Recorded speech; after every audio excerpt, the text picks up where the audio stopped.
أعوذ بالله من الشيطان الرجيم. بسم الله الرحمن الرحيم. السلام عليكم ورحمة الله وبركاته.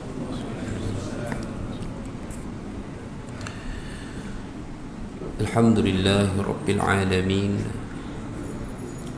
وبه نستعين والصلاة والسلام على النبي الأمين نبينا محمد وعلى آله وأصحابه أجمعين. رب اشرح لي صدري ويسر لي أمري واحلل عقدة من لساني يفقه قولي ولا حول ولا قوة إلا بالله. أما بعد، أيها المسلمون والمسلمات أعزني الله وإياكم. Muslimin muslimat, hadirin yang dikasihi lagi dirahmati Allah sekalian. Alhamdulillah, summa alhamdulillah.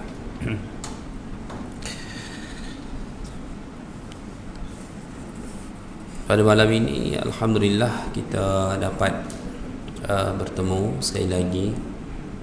Pertemuan yang kedua bagi bulan Oktober 2023. Pertemuan terakhir kita pada Jumaat yang pertama, iaitu seharilah sebelum berlaku peperangan di Palestin. Dan sebelum saya datang pun tadi ada yang request minta supaya saya membahaskan berkenaan dengan apa yang sedang terjadi ini, tuan-tuan. Untuk pengetahuan tuan-tuan, sejak berlaku perang hinggalah ke malam ini, semua kuliah saya adalah berkisarkan tajuk ini. Termasuk kuliah Zuhur. Sejak berlaku perang pada 6 Oktober yang lalu hinggalah ke malam ini, sudah 10 hari tuan-tuan, ya. Saya masih belum berbicara topik selain daripada topik peperangan ini. Rasanya dah nak muntah dah ni. Dan bagi Masjid Al-Amin yang amat dekat dengan saya dalam bab tanda-tanda kiamat dan akhir zaman ini, berulang kali telah saya nyatakan berkenaan dengan peristiwa besar pertama yang menjadi pembuka kepada peristiwa-peristiwa besar yang lain adalah Umranu Baitul Maqdis, kemakmuran Baitul Maqdis. Saya nak cerita dengan tuan-tuan dengan santai je lah, tuan-tuan, sebab hari ni pun I'm very tired today. Bercerita Palestin punya pasal. Tapi saya nak cerita santai-santai dengan tuan-tuan. Dalam istilah yang Nabi SAW gunakan, dan istilah ini membawa kepada istilah politik dalam Islam, ada satu istilah namanya Fatah, Fathun, Al-Fath. Ada satu surah dalam Al-Quran. Ini surah apa? Surah Al-Fatah, yang almarhum Sultan Mahmud Iskandar suka baca dulu. Ingat tak? Baginda suka baca. Almarhum dulu Sultan Johor, baginda dia suka baca ayat ni, inna fatahna laka fatham mubina. Dan dia marah kalau teks tu tak ada ayat sambungan dia, kan? Surah ni dinamakan surah Al-Fatah. Walaupun tuan-tuan, surah ini sering dikaitkan dengan Fathu Makkah, pembukaan kota Mekah.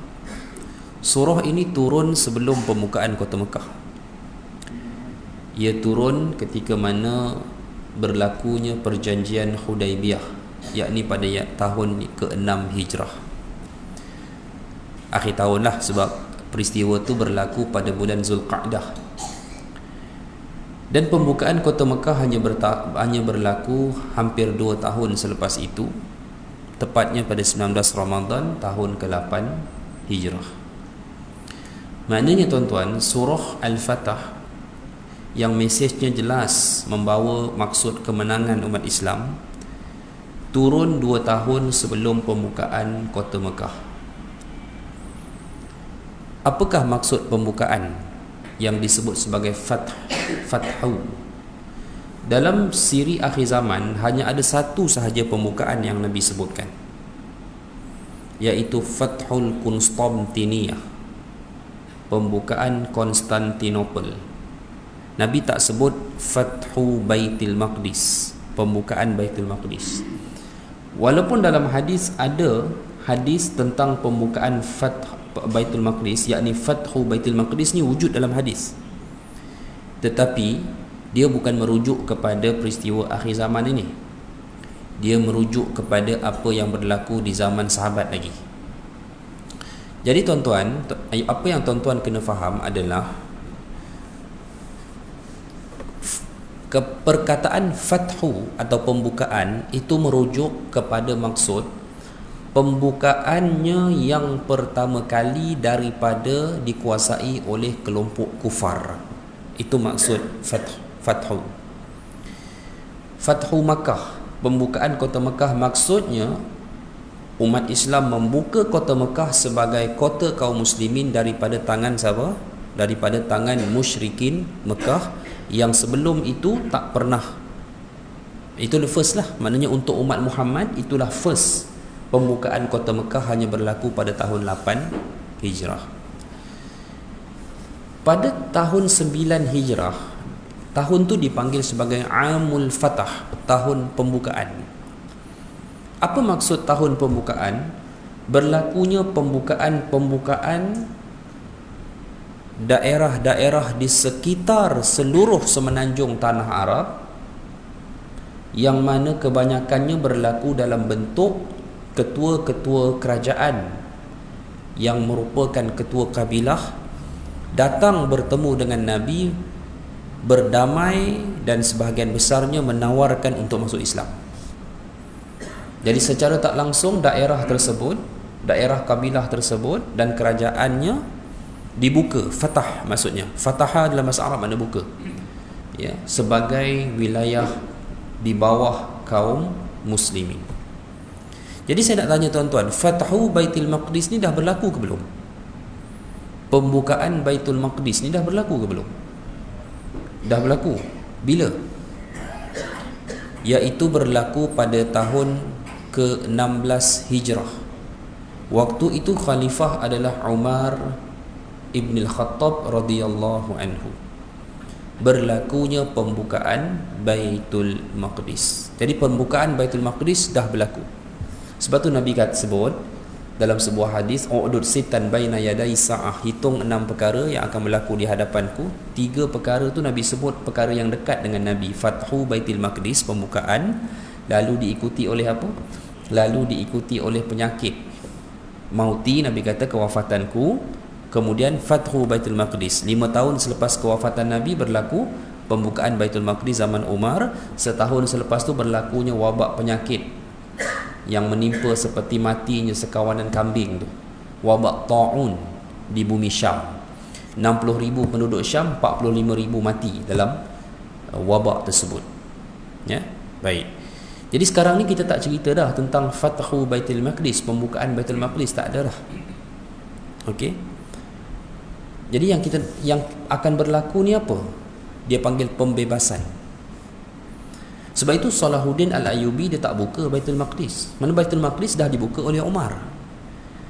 Salahuddin Al-Ayyubi adalah pembebas Baitul Maqdis, yakni yang membebaskan Baitul Maqdis daripada cengkaman penjajah. Di akhir zaman ni, zaman kita, sebenarnya Baitul Maqdis ni tak dijajah oleh Israel, tuan-tuan. Tuan pelik kan? Dia macam ni saya nak cerita dengan tuan-tuan, ya. Walaupun kita kata Israel ni sebuah negara haram, dia haram ke halal negara ni? Haram lah. Betul lah? Tak, tuan-tuan. Dia bukan sebuah negara haram pun. Habislah, apa ni ustaz? Lain macam ni.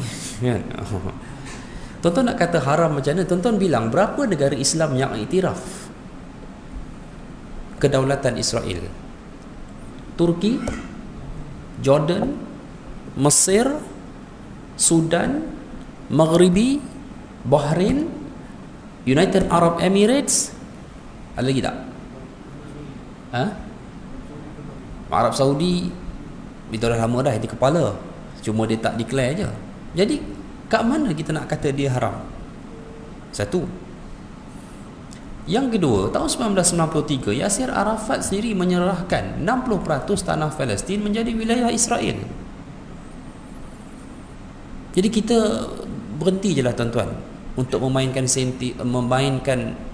isu negara haram, kerana negara itu telah diiktiraf pun sebenarnya. Kita bukan nak mainkan isu, kerana memainkan isu negara haram Israel, dia takkan jadi apa. Kenapa saya cakap macam tu? Kita kena faham situasi dia tuan-tuan. Kita memang bersama dengan rakyat Israel, rakyat Palestin itu tak ada no doubt lah, tak ada lagi persoalan kebersamaan kita dengan rakyat warga Palestin. Tapi untuk makluman tuan-tuan, berapa populasi penduduk Palestin dalam wilayah Palestin dan Israel? Total mereka berjumlah sekitar 6 juta. Ini kita tak masuk pelarian luar tuan-tuan. Pelarian Palestin ni banyak. Antara negara bukan Islam yang menawarkan tempat kepada pelarian Palestin teramai adalah Chile dan Argentina. Pernah dengar? Sehingga di Argentina ni dia ada channel, saya lupa nama channel TV itu, tapi channel Muslim. Walaupun di sana hanya ada komuniti orang-orang Muslim Palestin yang tak sampai pun 1 juta. Ada lebih kurang 3, saya ingat 500,000 pun tak ada lah, 300 ke 400,000 sahaja. Tapi dalam Israel dan Palestin jumlahnya sekitar 6 juta. Pecahan daripada 6 juta tu tuan-tuan, 2.4 juta adalah yang menetap dalam semenanjung Gaza yang diserang hari ini habis-habisan itu, ya. 2.4 juta menjadikan dia adalah merupakan wilayah antara yang terpadat dalam dunia. 2.4 juta duduk dalam wilayah sebesar Bandaraya Melaka. Boleh fikirlah tuan-tuan, ya. Saya ingat Kelang tu lagi besar, kan? Kelang tu jauh lebih besar daripada keseluruhan saiz Gaza itu sendiri. Baik. Jadi 2.4 juta menetap dalam Gaza. 2.2 juta, sekitar 2.1-2.2 juta duduk dalam tebing barat, wilayah berdaulat Palestin di bawah Palestinian Authority, kerajaan Palestin yang sah, yang dipanggil sebagai ni tebing barat lah, termasuk Ramallah dan beberapa wilayah lain itu. Total ada lebih kurang dalam 2.2 juta. Okey, so sudah ada dalam 4 lebih lah, 4.6 gitu. Ada 1.9 juta warga Muslim Palestin memegang IC Israel, yakni menjadi rakyat Israel dalam tanah Palestin yang sudah menjadi negara Israel, ya, iaitu dalam tanah Palestin yang telah diserahkan sah kepada Israel melalui perjanjian yang disepakati dua pihak. Total mereka ada sekitar 1.9 juta, nak cecah 2 juta lah. Jadi untuk makluman kita, dalam Israel tu sendiri ada komuniti Muslim Palestin yang dah pegang IC dia dan membentuk parti politik pun dan menang beberapa kerusi dalam pilihan raya. Daripada 120 kerusi parlimen di Israel, ada beberapa kerusi wakilnya adalah Muslim dari parti Muslim dalam Israel. Maklumat baru lah. Terkejut tak? Tuan-tuan nak kata apa? Kita bolehlah nak kata pengkhianat agama, pengkhianat bangsa, macam-macam kita boleh sebut lah tuan-tuan, kan? Time ni kita nak bantai saja, kan? Saya ingat pun kalau saya kat situ, saya pun mungkin jadi warga negara Israel mungkin barangkali, bila duduk dalam keadaan demikian. Dan kehidupan antara warga Muslim Palestin dan Israel ni di dalam wilayah itu bukanlah satu benda yang duduk berjiran pun tuan-tuan. Kereta orang Israel ni rosak, orang Palestin tolong tolak. Anak orang Palestin demam, orang Israel tolong bawa pergi hospital, klinik. Itu benda common, dah berlaku dalam Israel itu sendiri. Cumanya, kenapa benda ni, konflik ni berlaku semakin hari semakin panas, semakin hari semakin panas, semakin panas? Isu utama dia adalah Baitul Maqdis. Itu isu utama dia. Adakah sebenarnya Yahudi ini yang ingin memiliki Baitul Maqdis? Jawapan dia tidak. Jawapan dia tidak.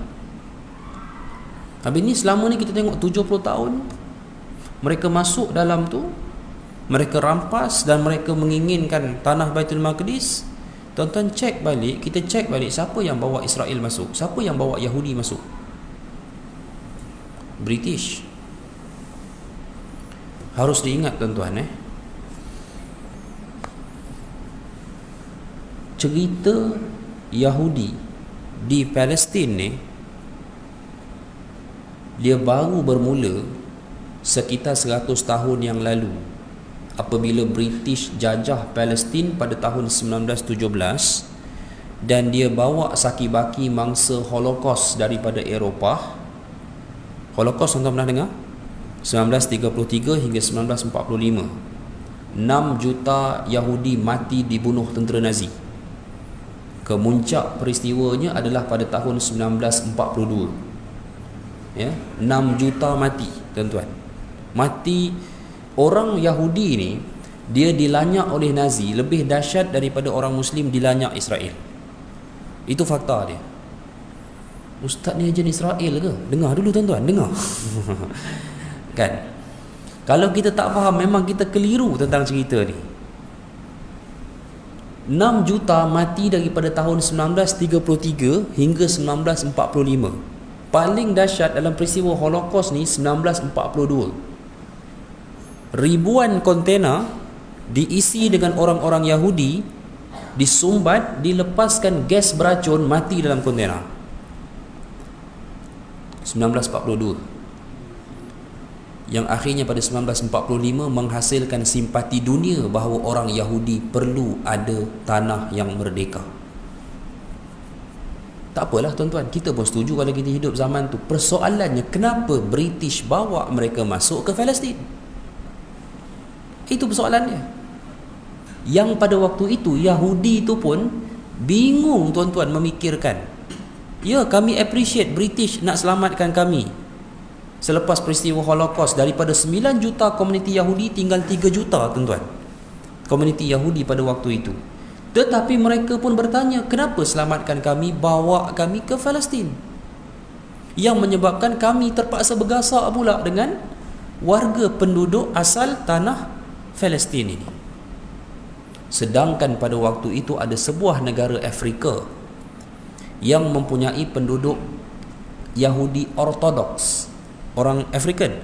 Dia adalah darah Bani Israel dulu-dulu lah tuan-tuan. Tapi cerita ni dah berapa tahun, dah berapa ribu tahun kan, dah lebih daripada 1000 tahun.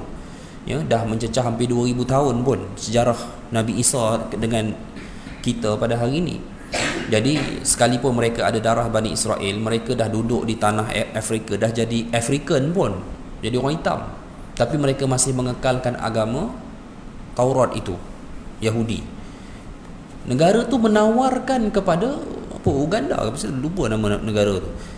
Dia menawarkan kepada gerakan Zionis, bawa Yahudi itu kemari, dengan syarat Zionis, sebuah pertubuhan yang kaya raya tu, bangunkan negara kami, convert negara menjadi orang Yahudi. Negara Yahudi pun tak apa.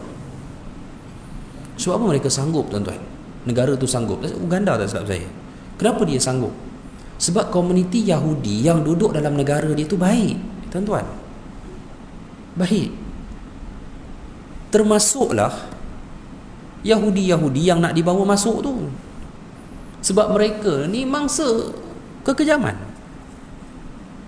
Okey. Saya bawa tuan-tuan 1000 tahun dahulu. Kita patah balik ke tahun 1099 Masihi. Peristiwa hitam buat pertama kalinya setelah lebih 300 tahun Islam membuka Baitul Maqdis di zaman Umar, kali pertama kaum muslimin melihat Baitul Maqdis dikuasai oleh tentera salib. Bila berlaku? 1099 Masihi. Sedangkan Baitul Maqdis itu dibuka pada tahun 638 Masihi. Tuan-tuan bilanglah daripada tahun 38 sampai ke 1099, saya ingat 400 tahun. Aman makmur. Walaupun kerajaan silih berganti, Bani Umayyah jatuh perang dengan Bani Abbasiyah, muncul Fatimiyah apa semua, tapi kesungguhan mereka dalam memelihara tanah suci Baitul Maqdis tidak boleh dipetikai. Tapi tentera salib datang. Soalan saya kepada tuan-tuan, tentera salib ni Yahudi ke? Tak ada kaitan langsung dengan Yahudi. Yahudi Eropah, tok nenek kepada Yahudi Israel hari ini masih ada di Eropah dan baru dibentuk menjadi komuniti Yahudi oleh kuasa besar barat waktu itu. Mereka ni datang dibentuk daripada suku Anglo-Saxon yang kalah dalam peperangan. Ditempatkan di bahagian Jerman, Austria, Poland, Ukraine, kebanyakannya di sana. Yang datang dalam angkatan tentera salib pertama dikepalai oleh England dan Perancis. Tentera itu datang dengan membawa lambang salib. Tentera yang mendapat bless daripada gereja Katolik Barat. Kristian, bukan Yahudi, tak ada cerita kan kat sini. Dan dia menakluk Baitul Maqdis dengan begitu mudah. Pasal apa dia menakluk Baitul Maqdis dengan begitu mudah? Kerana dominasi kerajaan Islam pada waktu itu dan penguasa Palestin adalah kerajaan Fatimiyah. Sunni ke Syiah, tuan-tuan? Syiah. Itu jawapannya. Hari ini ada orang marah. Cukup-cukuplah bermain sentimen Sunni Syiah. Kita dilaga-lagakan oleh Barat. Barat melaga-lagakan antara Sunni dan Syiah. Orang yang bercakap macam ni, tuan-tuan, dia tak kenal Syiah tu siapa. Itu je jawapannya, tuan-tuan. Bashar Assad tu Muslim tak? Muslim. Syiah kan? Dia lanyak Sunni di Syria macam mana, tuan-tuan? Kita boleh fikir. Bagi Syiah, Baitul Maqdis tu tak ada apa nilai pun. Jangan tuan-tuan cerita Baitul Maqdis, Mekah pun tak ada nilai. Nilai bagi Syiah adalah Karbala, itu tanah suci. Kalau ikut kepada mazhab Syiah, betul, tak ada haji selagi Imam Mahdi dia tak muncul balik. Sebab itu dia ada Kaabah Karbala.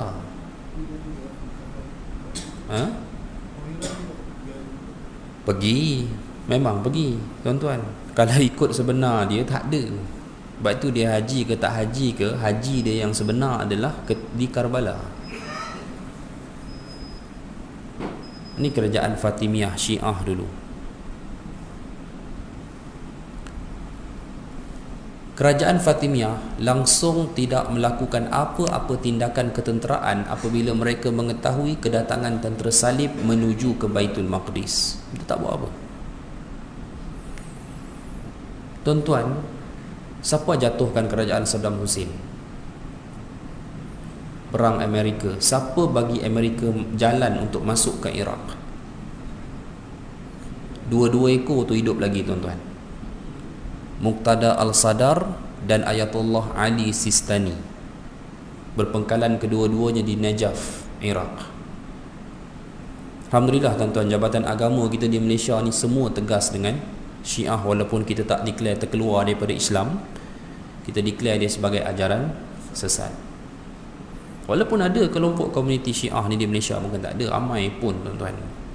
Saya kadang-kadang kuliah Zuhur di office ada Syiah. Kuliah Maghrib ni jarang lah. Dia orang ke ada juga angkat tangan? Seorang, dua, tak ada ya? Kok ada juga. Tapi kalau di office tu ada juga terlepas. Seorang, dua, ada. Gitu. Masa tu kerajaan Fatimiyah, Syiah, kerajaan yang menubuhkan Universiti Al-Azhar tempat saya belajar. Ya, dia tubuhkan. Okey. Tapi tuan-tuan, setelah 70 tahun tentera salib menguasai Baitul Maqdis, Sultan Zengid Nuruddin yang kerajaan dia pada waktu itu di Damaskus, Syria, Damsyik. Tentera kepada kerajaan Sultan Zengid didominasi oleh tentera upahan daripada keluarga Bani Ayyub, Ayyubiyah dia panggil. Panglimanya meninggal. Panglima tenteranya, jeneralnya meninggal. Digantikan dengan anak saudaranya. Anak saudaranya namanya Salahuddin. Salahuddin Al-Ayyubi. Salahuddin Al-Ayyubi menjawat jawatan jeneral kepada, waktu itu jeneral lah, panglima kepada tentera Ayyubiyah yang waktu itu berkhidmat sebagai tentera upahan kepada Sultan Zengid Nuruddin di Damsyik, Syria. Pada tahun 1067, setelah 70 tahun Baitul Maqdis dikuasai oleh tentera salib, rancangan untuk membebaskan Baitul Maqdis bermula. Tetapi tuan-tuan tahu apa perintah daripada Sultan Zengid Nuruddin waktu itu kepada Salahuddin? Salahuddin Al-Ayyubi ni semua orang sanjung hari ini. Sultan Zengid telah mengarahkan Salahuddin supaya membantai dahulu kerajaan Fatimiyah hingga hancur kerajaan itu, baru boleh bebaskan Baitul Maqdis. Dan dia telah langgar kerajaan Fatimiyah di Kahirah, Mesir. Jatuh kerajaan Fatimiyah, Mesir bertukar daripada negara Syiah menjadi negara Sunni. Universiti Al-Azhar bertukar daripada Universiti Syiah kepada Universiti Sunni. Orang-orang Syiah lari ke Isfahan, lari ke Tehran, hari ini menjadi bandar utama dalam Iran. Selesai tuan-tuan jatuh kerajaan Fatimiyah, barulah terhapusnya gunting dalam lipatan. Barulah tentera pimpinan Salahuddin Al-Ayyubi memerangi tentera salib di Baitul Maqdis dalam perang salib yang ketiga, dan beliau berjaya membebaskan Baitul Maqdis daripada cengkaman tentera salib. Ini sejarah. Hari ini tuan-tuan tengok negara apa, brigade apa yang beria-ria nak bebaskan Palestin.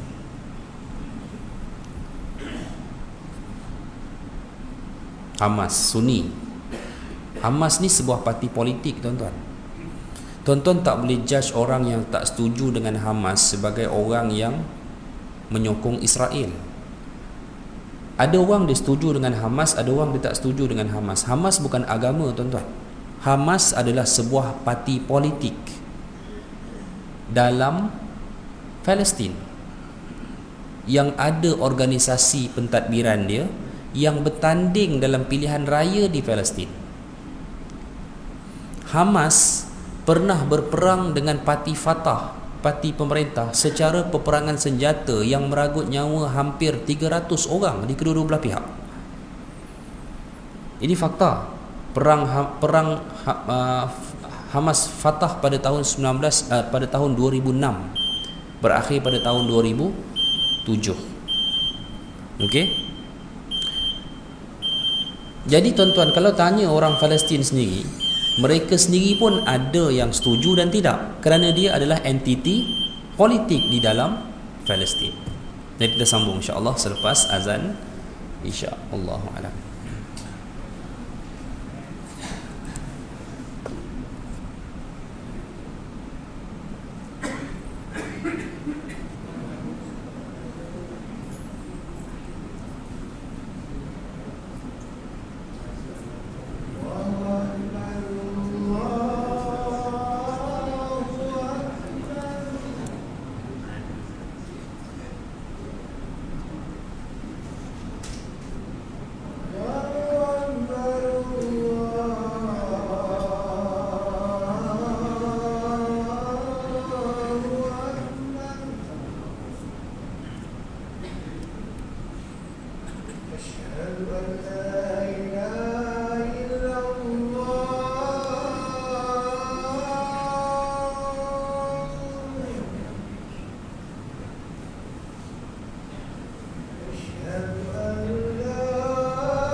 Bismillah wassalatu wassalamu ala rasulillah wa ba'd. Baik, muslimin muslimat sekalian, untuk pengetahuan kita, saya ringkaskan tuan-tuan. Dalam isu yang berlaku ini bukan perang Israel Palestin. Kerajaan Palestin tidak berperang, tuan-tuan. Kerajaan Palestin itu dipimpin oleh Parti Fatah yang dikenali sebagai Palestinian Authority (PA). Dia berpangkalan berpusat di Ramallah, tebing barat. Cuma dia macam nilah. Fatah ni adalah kesinambungan daripada almarhum Yasir Arafat. Dan sekarang ini Perdana Menteri dia adalah Mahmud Abbas, yang merupakan Presiden Fatah itu sendirilah. Saya tak nafikan Mahmud Abbas ni dia terlalu bergantung harap kepada Amerika. Dia bukanlah balaci Amerika ataupun tuan-tuan nak serang dia sebagai, tak ada, tak. Dia pun fikir tentang darah rakyat Palestin juga. Okey, dia ni. Cuma dia melihat hanya satu kuasa besar yang boleh mengatur situasi di situ, iaitu Amerika. Dan fakta itu betul, tuan-tuan. Fakta itu betul. Saya tak ada siapa boleh nafikan. Kerana orang yang faham, pemimpin Arab yang faham, bila mereka bertengkar dengan Israel, mereka bukan bertengkar dengan Israel, tuan-tuan. Mereka bertengkar dengan, di belakang dia ada UK, kerajaan Britain yang bawa, yang tubuhkan Israel itu pun sebenarnya adalah Britain. Di belakang Israel itu ada Amerika. Resolusi keselamatan PBB yang baru berlangsung, US, UK, dua kuasa veto yang tak setuju gencatan senjata. Dia orang nak terus perang, tuan-tuan. Kuasa veto yang setuju gencatan, Russia dan China. Russia dan China sekarang support Palestin, walaupun bukan kerana Islam pun, tapi faktor politik dia support Palestin. Jadi tuan-tuan, kalau berkedudukan di tempat Mahmud Abbas, tuan-tuan nak harap siapa? Nak harap negara Arab untuk berperang? Tuan-tuan, negara Arab ni dia bukan tak pernah berperang. Dah banyak kali dah perang, tuan-tuan. 1948 perang, 1967 perang, 1973 perang. Dan sejak 1973 boleh saya sifatkan 50 tahun sudah berlaku, negara Arab ni dah letih dah perang dengan Israel. Sebab once mereka perang dengan Israel, mereka tahu mereka bukan perang dengan Israel. Habis macam mana tuan-tuan? Dia kena main kuasa besar lawan kuasa besar. Perang ni takkan ke mana selagi sama ada Russia atau China tak interfere dalam perang ini, tuan-tuan, untuk menyokong pembebasan Palestin. Baru dia jadi betul perang. Kerana apa? Apa yang kita nak harapkan? Ya, Hamas sedang berperang melalui brigade bersenjata dia, Brigade Al-Qassam. Suka atau tidak, setuju atau tidak, funder dan pembekal weapon kepada Hamas adalah Iran, Syiah. Sebab itu Hizbullah turut masuk campur di selatan Lebanon. Hizbullah itu dah nyata memang sekutu Iran. Dan beberapa brigade-brigade bersenjata daripada kelompok Syiah menyatakan hasrat dan keinginan mereka untuk turut masuk dalam peperangan yang sedang berlaku di Palestin pada hari ini. Kalau menang pun tuan-tuan, kalau Israel kalah sekalipun, dia tak menjanjikan apa-apa. Kerana apa tuan-tuan? Umat Islam Muslim Sunni akan terus dilanyak seperti mana apa yang jadi di Syria itu. Bukan negara Arab tak buat apa-apa. Kita hari ini saya nak lebih kepada terangkan, tuan-tuan, janganlah kata Mesir buat apa. Mesir fight sampai sekarang untuk buka sempadan Rafah. Nak buka kena bom, nak buka kena bom. Sebab apa? Sebab Israel takut Mesir bawa masuk tentera elit dia dalam tu. Tapi Mesir memang antara negara yang pada hari ini sehabis mungkinlah berusaha untuk menyelamatkan Gaza itu. Tapi dia sendiri pun ada kekangan. Memori 1973 masih segar dalam ingatan rakyat Mesir. Anwar Sadat menghantar tentera berperang dengan Israel waktu itu. Nak kata menang tidak, nak kata kalah pun tidak. Dia berakhir dengan satu gencatan senjata. Mesir menguasai sebahagian Sinai yang telah hilang. Namun 2 tahun selepas perang tamat, Mesir dikenakan sekatan ekonomi besar-besaran. Kesannya hampir 5 juta rakyat Mesir hilang pekerjaan. Apa jadi Anwar Sadat? Yang 2 tahun sebelum itu ketika dia berperang dengan Israel dijulang sebagai hero bangsa Arab. Waktu itu dia menjadi bahan caci maki rakyat dia sendiri kerana dianggap gagal menguruskan ekonomi Mesir sehingga rakyatnya menjadi penganggur yang mengemis di tepi-tepi jalan. Tanyalah tuan-tuan ustaz-ustaz yang balik daripada Mesir selain saya, kalau nak dapat lagi pengesahan. Di setakat sekadar era tahun 2000 ni bersepah tak pengemis di Mesir tu? Bersepah tuan-tuan. Dalam perjalanan rumah saya ke Universiti Al-Azhar itu bersepah tuan-tuan pengemis. 4 juta rakyat Mesir masih duduk atas kubur. Dia tanah kubur, dia boleh duduk atas Mesir ni. Itu lebih dia banding kita. Kita tak boleh duduk kubur, hantu pocong langsui semua keluar. Dia tak ada, pocong-pocong langsui tu tak ada kat tempat dia. Kan? Dia boleh numpang duduk atas kubur tu. Ui, seronok. Dia daripada dia homeless tuan-tuan. Nak duduk mana? Dia pergi fikir bawah jambatan baik duduk atas kubur dia bukan ada hujan pun. Ya. Ramai miskin mengemis. Itu kesan apa tuan-tuan? Kesan sekatan ekonomi dulu sebenarnya. Tahun 75 sampai 79. Negara-negara Arab kaya minyak yang waktu itu menunjukkan kononnya menyokong Anwar Sadat dalam operasi ketenteraannya ke atas Israel, diam 1000 bahasa, tak tolong apa pun tuan-tuan. Siapa datang tolong Mesir? Menteri Luar Amerika selaku wakil kerajaan selaku wakil Rumah Putih datang dari Washington menawarkan bailout, dana pembangunan semula ekonomi Mesir.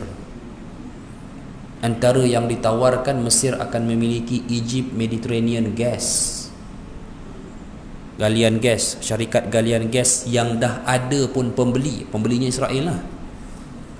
Tak apalah, jual kepada Israel pun jadi duit. Tuan-tuan, kalau jadi Anwar Sadat, tuan-tuan terima tak? Ni nak selamatkan 5 juta rakyat tak makan Apa harga dia, tuan-tuan?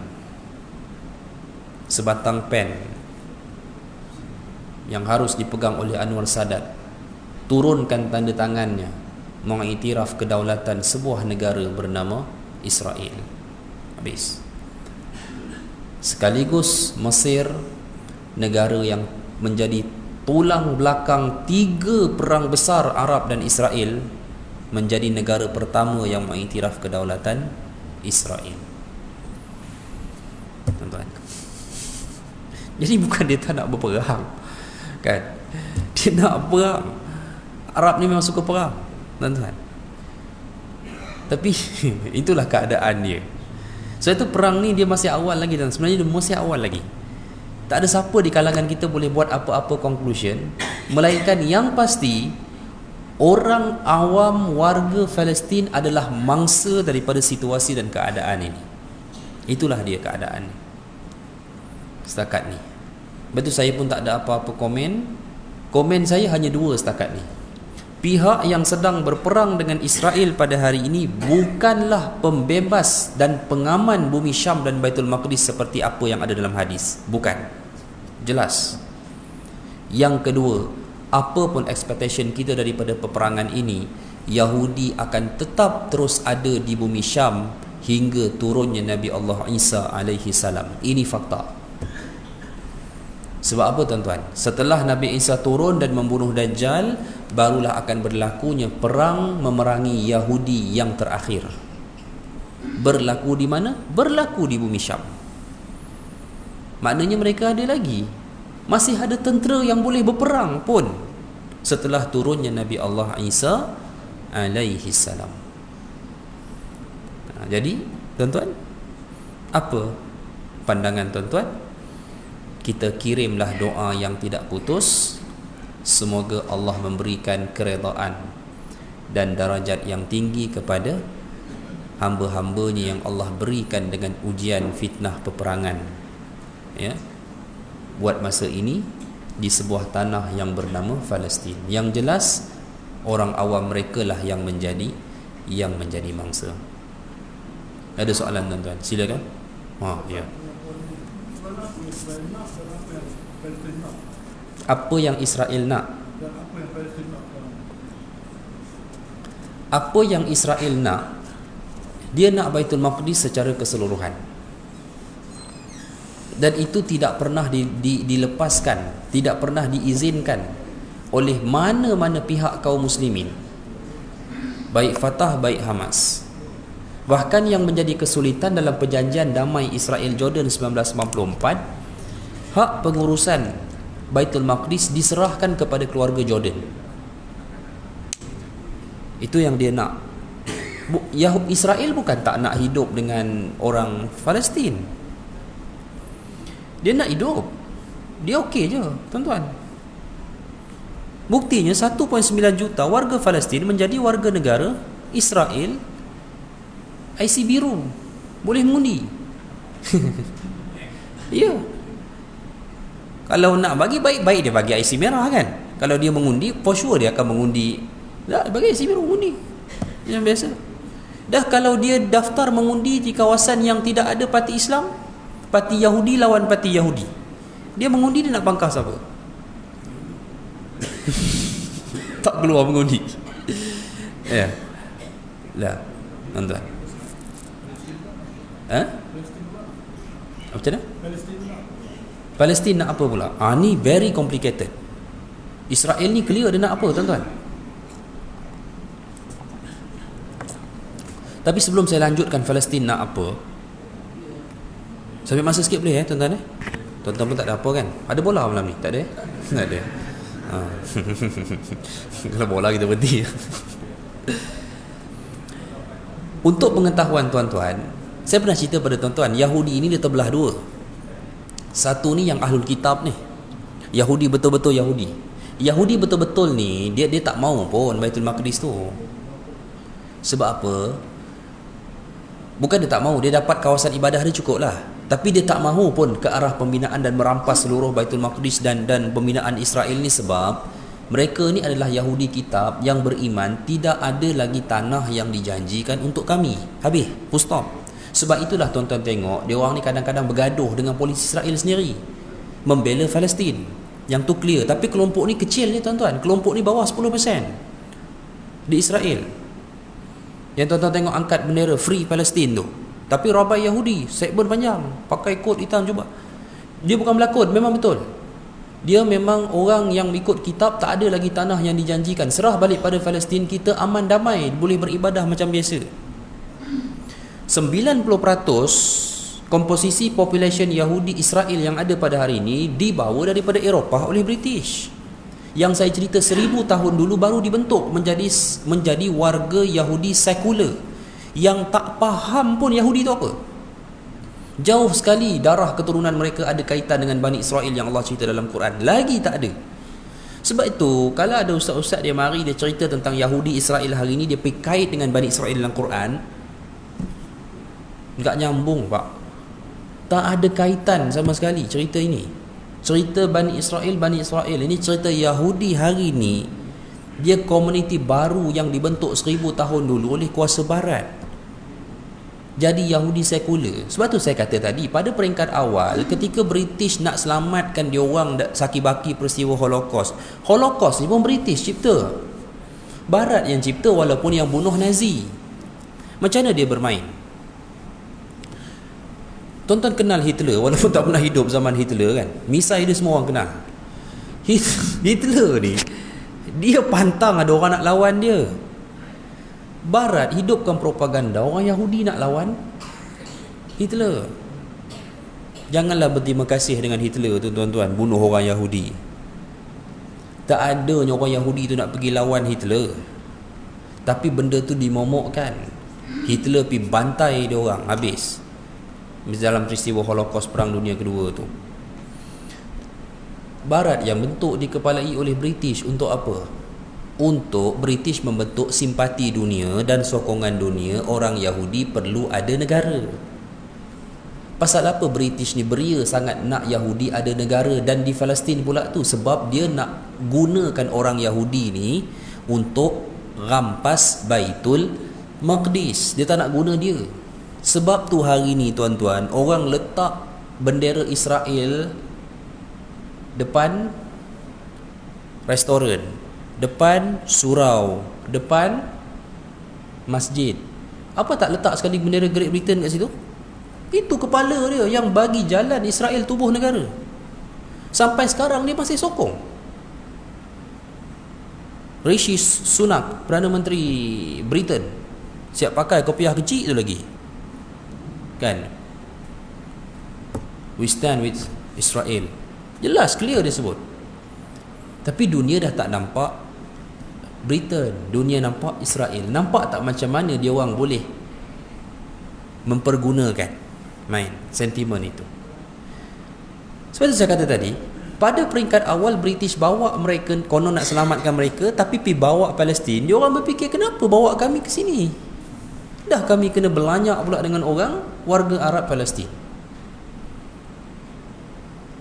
Kenapa dia orang tanya macam tu? Dia orang tak tahu ke Baitul Maqdis? Memang tak tahu tuan-tuan. Sebab apa? Dia orang bukan Yahudi pun. Yahudi pada nama, sekular.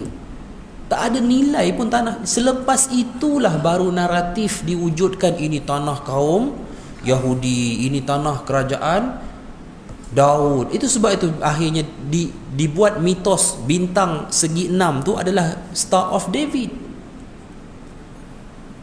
Itu adalah propaganda naratif yang diwujudkan. Hakikatnya yang lebih tahu adalah Yahudi Ahlul Kitab tu. Yang tahu dah tak ada apa-apa dah antara kami dan tanah itu tak ada. Tak ada lagi tanah yang dijanjikan untuk kami. Selepas naratif itu dibina berpuluh-puluh tahun, tuan-tuan, Akhirnya generasi-generasi Yahudi Israel yang ada hari ini telah berfikir tanah tu memang milik kita. Itu dah sama-sama fight dengan Zionis tu untuk ambil tanah itu. Nampak tak cerita dia? Inilah kisah dia, tuan-tuan. Tapi politik Israel pun bukan stable. Dia adalah antara satu-satunya negara dalam dunia yang mengamalkan sistem demokrasi berdasarkan Westminster punya rules macam kita, tapi tak pernah ada satu parti yang mendapat simple majority untuk bentuk kerajaan start daripada 1948. Tak pernah ada. Parti Likud yang sekarang dipimpin oleh Benjamin Netanyahu tu pun tak ada 60 kerusi. Maknanya dia tidak ada simple majority. 2 bulan sebelum berlaku serangan ini, dia berhadapan dengan tekanan daripada rakyat dia sendiri dan parti pembangkang yang menyebabkan kedudukan dia sebagai Perdana Menteri itu terumbang ambing. Tetapi dengan peperangan ini, Benjamin Netanyahu berjaya menubuhkan kerajaan. Tapi jangan kait dengan politik Malaysia, ni istilah sama. Kerajaan perpaduan darurat. Ada darurat belakang. Dia gantung parlimen dia macam Muhyiddin Yassin gantung masa pandemik dulu. Jadi kedudukan dia kukuh tak sebagai Perdana Menteri sekarang ni? Kukuh apabila mendapat sokongan blok pembangkang atas dasar kerajaan perpaduan darurat kerana berlaku peperangan. Habis. Soalan kedua tu, Palestin nak apa? Palestin nak apa? Dia terbelah dua.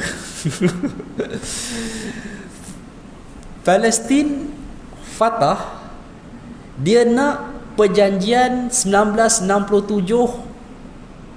disepakati oleh Israel. Maknanya peta yang terbentuk selepas perang 1967 tu dihormati oleh Israel. Dan perjanjian Oslo yang ditandatangani oleh Yasser Arafat itu pun harus dipatuhi dan dihormati. Kamu dah dapat 60% tanah kami, hiduplah dengan 60% itu. Biar kami hidup aman di Gaza dan di tebing barat, termasuk tanah suci kami yang memang hak kami selama ini. Tu yang Fatah nak. Hamas dia tak nak. Weh, koma pendatang weh. Itu istilah dia. Orang Perak kata. Koma tu pendatang. Apa halnya koma nak duduk tanah kami? Itu pendirian Hamas. Pendirian Hamas tak ada tanah-tanah, tak ada. Sama ada mati. Itu je. Syahid, itu je. Jadi ada konflik antara dua kelompok, antara Fatah dan Hamas. Itulah yang menjadi persoalan yang Tuan Haji kata tadi. Palestin nak apa? Palestin nak apa? Dia ada dua pihak. Satu pihak yang ialah mereka sedar mereka tak ada kekuatan dan nak harapkan negara Arab yang kaya ni pun memang tak boleh harap. Jadi tak ada harapan lain selain teruskan berunding dengan Amerika bagi mencapai suatu, orang kata, fasa-fasa keamanan. Tapi walaupun dia orang tahu, bukan dia orang tak tahu, Yahudi ni memang dia apabila dia dah aim nak ambil Baitul Maqdis, dia akan buat macam mana pun rampasan tanah di tebing barat. Hamas kata tak ada. Tak. Kami lawan, memang kami akan lawan. Itulah yang berlaku konflik antara dua kelompok. Sebab tu tuan-tuan kena faham, bila Mahmud Abbas buat statement, Perdana Menteri Israel, tindakan Hamas memulakan serangan ke atas Israel tidak mewakili suara kesemua rakyat Palestin. Dia cakap tu memang betul. Dia selaku Perdana Menteri waktu itu. Kita setuju ke tak setuju ke dengan Fatah ni, dengan Mahmud Abbas, dia adalah pemerintah Palestin yang sah macam mana sekalipun. Dia tak boleh buat apa. Hadirin sekalian. Dan tindakan dia bila kita perhalusi, ya, memang agak kita tak setuju kerana agak berlunak dengan Israel dan Amerika, tetapi tindakannya memang dapat meminimumkan kematian-kematian mendadak seperti yang berlaku di Gaza. Sebab itu perang ni dia tak berlaku di tebing barat. Dia hanya berlaku di Gaza, sempadan Gaza, dan serangan daripada Hamas ke atas beberapa bandar besar Israel. Bukanlah tak ada pertempuran langsung di tepi barat tu pun gaduh juga dengan polis-polis Israel, main baling-baling batu tu memang standard lah, common lah, hari-hari biasa pun itu kadang berlaku tuan-tuan. Apatah lagi Israel pula dia rampas, saya nak cakap pun susah juga, tapi sebahagian rampasan tanah itu yang berlaku di Palestin itu adalah melalui court order tuan-tuan. Yang ni kalau nak bincang panjang pula, macam mana orang Palestin boleh kena court order untuk tinggalkan tanah, ada cerita dia. Ini semua adalah cerita-cerita, kisah-kisah lama lah yang susah kita nak. Ada benda-benda yang terpaksa kita telan walaupun dia pahit macam tu. Kesimpulan dia tuan-tuan, janganlah jual tanah. Begitu. Dan pajak tanah untuk mendapatkan kesenangan yang sementara. Itu berlaku pada peringkat awal dahulu. Okey? Itulah yang apa yang Palestin nak, apa yang Israel nak. Dan pembebasan akan berlaku sesuai dengan janji Rasulullah. Kemakmuran akan berlaku. Kedamaian bumi Syam pasti akan berlaku. Bila? Wallahu alam. Siapa pihaknya Nabi dah sebut, ahli keluargaku.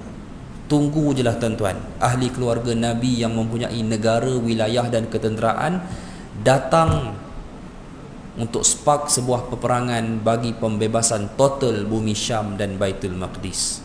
Dan tuan-tuan kena ingat, peperangan itu, waktu itu Rom akan bersama dengan kaum muslimin. Siapa dia Rom hari ni? Rusia. Sebab tu saya kata, kalau orang Islam tak gunakan kuasa besar yang sedang bersama Palestin hari ini, rugi. Walaupun Nabi dah sebut, sebab tu Nabi sebut hadis akhir zaman ni, nak bagi peringatan. Nabi dah sebut, satu salihukumur Rom, Rom akan berdamai dengan kamu. Gunakan peluang itu untuk ambil semula tanah-tanah yang hilang. Walaupun Nabi dah peringatkan, Rom akan berkhianat dan akan berlaku malhamah kubra antara kamu dengan Rom. Nabi dah sebut. Tapi untuk peringkat awal, terimalah sebagai jalan utama pembebasan. Sekurang-kurangnya hadirin mati Allah sekalian, dapat diwujudkan kembali keamanan di bumi Syam, dapat meminimumkan atau menghentikan kematian yang hari ini kita boleh lihat darah-darah umat Islam Palestin itu ibarat tak ada nilainya di sisi mereka. Ya. Sebahagian tentera-tentera elit Israel itu pun daripada barat tuan-tuan, yang memang tak berperi kemanusiaan pun. Yang berperang tu bukan semua tentera dia. Kan? Tentera ni di Israel ni dia banyak type. Ada yang jadi National Guard dia, ada yang jadi polis dia, yang jaga Baitul Maqdis, sampai Fatihah pun boleh baca. Dah hari-hari duduk jaga masjid. Tapi yang brutal, yang tak berperi kemanusiaan apa semua tu ada. Tapi sebahagian yang selalu ni info, dia orang bukan pun, dia orang ni adalah bangsa-bangsa barat yang memegang kerakyatan Israel. Ada daripada Sweden, ada daripada banyak negara barat, ada Amerika pun ada. Sebab itu dia orang ni ialah keturunan Viking kan, keturunan apa dia kisah, bunuh orang macam tu je. Sebab itu dia tak berperi kemanusiaan pun kalau kita tengok dari segi certain segilah cara dia orang membunuh itu. Wallahu a'lam. Okey, baik tuan-tuan InsyaAllah sampai sini dulu insyaAllah. Saya rasa kalau ada maklumat-maklumat yang penting, mungkin saya akan muatkan dalam pertemuan akan datang lah awal November nanti insyaAllah. Ya, dan kalau tak ada apa-apa progres besar yang berlaku, kita akan teruskan kepada topik tanda-tanda akhir. Bukan tanda besar lagi, tanda-tanda akhir sebelum menjelangnya kiamat insya-Allah. Allahu a'lam. Sekadar itu dulu, mohon maaf daripada saya. Jumpa lagi. Aku qauli hadza wa astaghfirullah. Assalamualaikum warahmatullahi wabarakatuh.